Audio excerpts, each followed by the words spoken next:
Hello students, welcome to my class. আজি মই লৈ আহিছোঁ দশমমান শ্ৰেণীৰ সংস্কৃত পাঠ্যপুথিখনৰ অষ্টম পাঠ প্ৰচুৰতু সুৰ ভাৰত অৰ্থাৎ সুৰ ভাৰতী প্ৰসাৰিত হওক। প্ৰথমতে মই এই পাঠটি বুজাই ল'ম, শ্লোকাৰ্থ অনুবাদখিনি দি ল'ম, তাৰ পিছতে মই এই পাঠটি গোটেইখিনি প্ৰশ্ন উত্তৰ কৰি দিম, তোমালোকে চাই যাবা। তে আহা আমি আজিৰ ভিডিঅ'টো ষ্টাৰ্ট কৰোঁ। প্ৰথম আমাৰ কৈছে শান্তি মৈত্ৰী সুখ প্ৰসবিনী প্ৰেম প্ৰীতি ভাৱ বিলাসিনী কামধেনুৰী বিভৱস্ত্ৰাবিনী প্ৰচুৰতু সুৰ ভাৰতী বিজয়তে সুৰ ভাৰত। অসমীয়া অনুবাদখিনি মই তোমালোকক দি দিছোঁ, তোমালোকে চাই যাবা।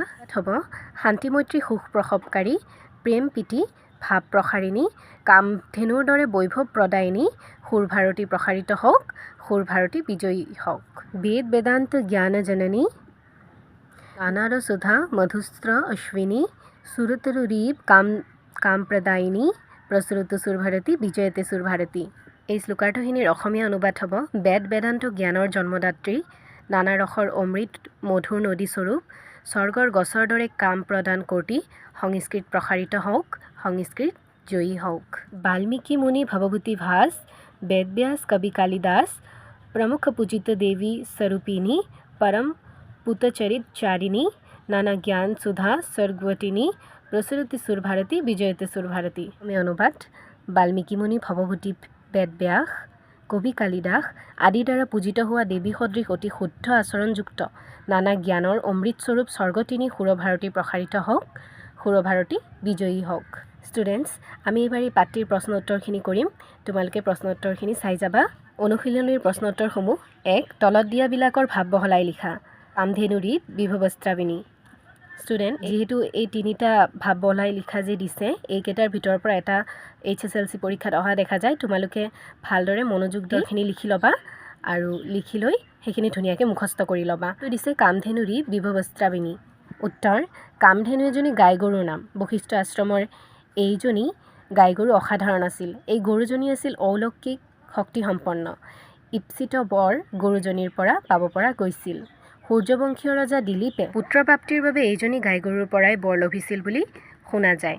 মুঠৰ ওপৰত এই গাই গৰুজনীয়ে ধন সোণ সকলো ঈপ্সিত ধনেই মানুহক প্ৰদান কৰিছিল। সংস্কৃত ভাষাক প্ৰকৃততে এই গৰুজনীৰ লগত তুলনা কৰিব পাৰি। এই সংস্কৃত ভাষাই মানুহক প্ৰয়োজনীয় সকলোখিনি দিব পাৰে। মানুহৰ আচাৰ ব্যৱহাৰ, বিদ্যা বুদ্ধি, ৰোগ নিবাৰণৰ উপায়, প্ৰযুক্তিমূলক জ্ঞান আৰু সংস্কৃত ভাষাৰ পৰাই লভিব পাৰি। শান্তি মৈত্ৰী সুখ সম্পদ প্ৰেম প্ৰীতি ভাৱ ধাৰণা সকলোৰে উৎকৰ্ষ সাধন এই ভাষাৰ মাধ্যমত হয়। এই সকলোবোৰ লাভতকৈ ডাঙৰ বস্তু পৃথিৱীত একোকে নাই। সেয়ে এই ভাষাক কামধেনু বুলি ক'ব পাৰি, যিয়ে মানুহৰ সকলো কামনা পূৰাব পাৰে, মানুহক প্ৰয়োজনীয় সকলোখিনি দিব পাৰে। দ্বিতীয়টো আছে আমাৰ সুৰতৰুৰীপ কামপ্ৰদায়িনী। দ্বিতীয়টোৰ ভাৱ বহলাই লিখাখিনি তোমালোকে চাই যোৱা। উত্তৰ, সুৰতৰু হৈছে স্বৰ্গীয় বৃক্ষ। এই বৃক্ষৰ পৰা বিচৰা বস্তু লাভ কৰিব পাৰি বুলি বিশ্বাস কৰা হয়। সংস্কৃত ভাষা এই গছৰ লগত তুলনীয়। সংস্কৃত ভাষা হৈছে জ্ঞানৰ ভাণ্ডাৰ। সকলোবিধ জ্ঞানেই, সকলো ধৰণৰ অমৃতেই ইয়াত সোমাই আছে। সেয়ে পোৱা যায় হুৰেক হোমেন উইলছনৰ এটা কবিতাত অমৃতং মধুৰং সম্যক সংস্কৃতং হি ততোধিকম দেৱভোগ্যমিদং তস্মাৎ দেৱভাষেতি কথ্যতে। এই ভাষা দেৱতাৰ ভাষা, বেদ বেদান্তৰ জ্ঞান এই ভাষাই দিব পাৰে, কাৰণ সংস্কৃত ভাষাতহে এই গ্ৰন্থসমূহ ৰচিত। বেদৰ জ্ঞান হৈছে ব্ৰহ্মজ্ঞান। ভাৰতীয় দৰ্শনৰ মূল ভেটি হৈছে বেদ বেদান্ত। ইয়াৰোপৰি সংস্কৃত ভাষা হৈছে ৰসপূৰ্ণ নানান গ্ৰন্থৰ সমাহাৰেৰে সমৃদ্ধ। ইয়াতে যেন অমৃতৰ সোঁতহে প্ৰবাহিত হৈ আছে। ই জ্ঞানৰ প্ৰসাৰ তথা প্ৰদানেৰে মানুহক স্বৰ্গীয় অমৃত প্ৰদান কৰে। সেয়ে এই ভাষা যেন স্বৰ্গৰহে বৃক্ষ। দ্বিতীয়টো আমাক দিছে নানা জ্ঞান সুধা স্বৰ্গৱতিনী। উত্তৰ হ'ব, সংস্কৃত ভাষা হৈছে অখিল জ্ঞানৰ ভাণ্ডাৰ। এই ভাষাৰ মাধ্যমত বিভিন্ন ধৰণৰ গ্ৰন্থ ৰচনা হৈছে। এই আটাইবোৰ গ্ৰন্থ হৈছে আকৌ বিশেষ জ্ঞান বিশিষ্ট। সকলো গ্ৰন্থ যেন জ্ঞানৰহে মহকোষ। এনে এটা বিষয় হয়তো নাই যি বিষয়ৰ ওপৰত সংস্কৃত ভাষাৰ মাধ্যমত গ্ৰন্থ ৰচিত হোৱা নাই। বাল্মীকি ভৱভূতি ভাস বেদব্যাস কালিদাস ইত্যাসকলে হৈছে সংস্কৃত ভাষাৰ আজন্ম সাধক। এইসকলৰ ৰচনাৰে সংস্কৃত ভাষাৰ ভঁৰাল সমৃদ্ধ হৈছে। তেওঁলোকে সাহিত্য খণ্ডৰ প্ৰায়বোৰ ক্ষেত্ৰতে নিজৰ বৰঙণি আগবঢ়াইছে। ইয়াৰোপৰি চৰক, হাৰিত, গোবিন্দ দাস, ভাগৱত আদিৰ নাম উল্লেখ কৰিব পাৰি। সংস্কৃত ভাষাত গ্ৰন্থ ৰচি তেওঁলোকে আয়ুৰ্বেদৰ ক্ষেত্ৰখন শুৱনি কৰিছে, লগতে আয়ুৰ্বেদ শাস্ত্ৰক প্ৰতিষ্ঠিত কৰিছে। দৰ্শনৰ ক্ষেত্ৰতো প্ৰতি দৰ্শনেৰে যি প্ৰধান গ্ৰন্থসমূহ সেইসমূহ সংস্কৃতত ৰচিত হৈছে। মুঠৰ ওপৰত সকলোবোৰ বিষয়ৰে সংস্কৃত ভাষাৰে প্ৰথম আৰম্ভণি হৈছে। সেই সংস্কৃত ভাষা হৈছে জ্ঞানৰ অমৃতস্বৰূপ, স্বৰ্গৰ নদীহে যেন, যি নদী সকলো ফালেই বৈ গৈ জলধাৰাৰে সকলো জীপাল কৰিছে। দ্বিতীয়টো প্ৰশ্ন আছে তলত শব্দবোৰৰ সহায়ত বাক্য ৰচনা কৰা। বিভৱ প্ৰমুখ সুৰভাৰতী। সংস্কৃত ভাষা কামধেনুৰীপ অভিলাষং পূৰয়তি। বিভৱ বিদ্যা এব পৰমং বিভৱম। प्रमुख नृप एव राजस्य प्रमुखः सुरभारती। सुरभारती अर्थात संस्कृत भाषा एव सर्वसां भारतीय भाषाणां जननी। 3 নম্বৰ প্ৰশ্ন বেক বাক্য লিখি তলৰ সমাসবোৰৰ নাম লিখা। কামধেনু সুৰতৰু প্ৰমুখ পূজিত পৰমপুত। কামধেনু কামং পুৰয়তি যা ধেনু বহুবিহী সমাস। সুৰতৰু সুৰলোকস্যতৰু ষষ্ঠী অৰ্থাৎ ষষ্ঠী তৎপুৰুষ সমাস। প্ৰমুখ পূজিত প্ৰমুখেনো পূজিত তৃতীয়া তৎপুৰুষ সমাস। পৰমপুত পৰমং পুতম কৰ্মধাৰেয় সমাস। 4 নম্বৰ প্ৰশ্নটোত কৈছে কবিতাটিৰ সাৰাংশ লিখা। উত্তৰ প্ৰচুৰতো সুৰভাৰতী কবিতাটোত কবি ডক্টৰ মুকুন্দ মাধৱ শৰ্মাদেৱে এই কবিতাটোৰ মাজেৰে সংস্কৃত ভাষাৰ জয়গান কৰা হৈছে আৰু সংস্কৃত ভাষাৰ উত্তৰ প্ৰসাৰৰ কামনা কৰা হৈছে। সংস্কৃত ভাষাই শান্তি মৈত্ৰী আৰু সুখ প্ৰদান কৰে। প্ৰেম প্ৰীতি ভাৱৰো প্ৰসাৰ সংস্কৃতৰ মাধ্যমতেই হয়। মুঠৰ ওপৰত এই ভাষাই মানুহক সকলো সুখ প্ৰদান কৰিব পাৰে। কামধেনুৰ লগত এই ভাষাক তুলনা কৰিব পাৰি।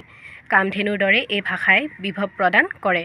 ইয়াৰ উপৰি এই ভাষা হৈছে বেদান্তৰ জ্ঞানৰ জননী স্বৰূপ। এই ভাষাৰ মাধ্যমতে এইসমূহ ধৰ্মগ্ৰন্থৰ জ্ঞান লভিব পৰা যায়। ৰসাল গ্ৰন্থৰ ভঁৰালেৰে পৰিপূৰ্ণ এই ভাষাই যেন অমৃতৰহে নিজৰা বোৱাব পাৰে, যি অমৃতত ডুবি মানুহে মহাজ্ঞান লভিব পাৰে, ব্ৰহ্মক লভিব পাৰে। এই ভাষাই সুৰবৃক্ষৰ দৰে অভিলাষ পূৰ্ণ কৰে। বাল্মীকি, ভৱভূতি, ভাস, বেদব্যাস, কালিদাস আদি মহাকবিসকলে এই ভাষাৰ মাধ্যমতে গ্ৰন্থ ৰচি এই ভাষাক সকলোৰে আগত এক মৰ্যাদাপূৰ্ণ স্থানত উপবিষ্ট কৰাইছে। দৰাচলতে সংস্কৃত মাতৃৰ প্ৰতি থকা ভক্তিৰ বাবেহে এইসকলে বিভিন্ন গ্ৰন্থ ৰচনা কৰি সংস্কৃতৰ আৰাধনা কৰিছে। এই ভাষা অতি শুদ্ধ, অতি নৈতিক জ্ঞান সম্পন্ন।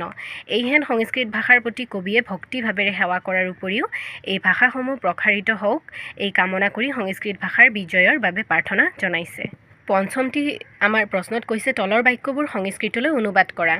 সাহসী মানুহে মৃত্যুলৈ ভয় নকৰে। এইটো হ'ব সাহসীন নৰাহ মৰণাতচ ন বিভ্যতি। দ্বিতীয়টো আছে বলৱান শত্ৰুৰ লগত বন্ধুত্ব আচৰণ কৰিবা। শক্তিমন্ত শত্ৰুভিঃ সহ শান্তি প্ৰতিষ্ঠাং কুৰু। তেওঁ অগ্নিত আহুতি দিছে। উত্তৰটো হ'ব স অগ্নৌ আহুতিং দাদা। চতুৰ্থটোত কৈছে আমি গছ কটা উচিত নহয়। উত্তৰটো হ'ব বৃক্ষং বয়ং বৃক্ষানা ন ছিদ্দম। নম্বৰত কৈছে তোমাৰ শিক্ষকক অশ্ৰদ্ধা নকৰিবা। তব শিক্ষকান প্ৰতি অসন্মানং মা কুৰু। 6 নম্বৰ প্ৰশ্নটিত কৈছে তলৰ অনুচ্ছেদটো পঢ়ি প্ৰশ্নসমূহৰ উত্তৰ দিয়া।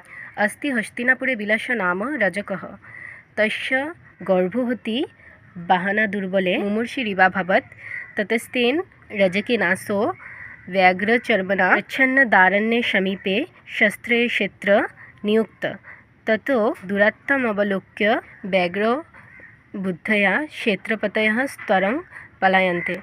क নম্বৰ আছে ৰজকः কুত্ৰ আছিল। উত্তৰটো লিখিবা ৰজকः হস্তিনাপুৰে আছিল, অৰ্থাৎ ৰজক হস্তিনাপুৰত আছিল। খ নম্বৰত কৈছে ৰজক্য নাম কিম আছিল। উত্তৰটো লিখিবা ৰজকস্য নাম আছিল বিলাসः।